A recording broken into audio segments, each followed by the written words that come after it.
এই সব এরিয়াটা রাজস্থানের কাম্যবনে। এই কাম্যবনে অনেক লীলা আছে ভগবানের। দেখুন সব করে বেশিরভাগ লীলা ভগবান এখানে পাহাড়েই হয়েছে। দেখুন এই রাস্তাতে কেউ আসে না তেমন, এখানে খুব কম লোকই এখানে আসে। তার কারণ হচ্ছে রাস্তা। দেখুন কিরকম রাস্তা। ভৌমাসুরের গুফা দেখাবো দাঁড়ান, যে গুফাতে সখাদের নিয়ে সে লুকিয়ে রেখে দিয়েছিল ভৌমাসুর। এই দেখুন সেই গুফা, দেখেছেন সেই গুফা, এখানে ভৌমাসুর।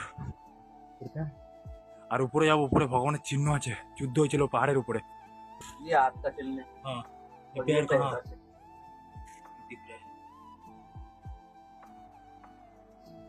जब भौमासुर से लड़ाई कर रहे थे ना भगवान, हाँ তখন ভগবান যুদ্ধ করছিল ভৌমাসুরের সাথে। তখন কি হয়েছিল না, ভগবানের গলায় অস্তকমণি ছিল, সেই অস্তকমণি খুলে ছিঁড়ে পড়ে যায়। ঠিক আছে, সেই অস্তকমণিগুলো এখনো আছে কয়েকটা।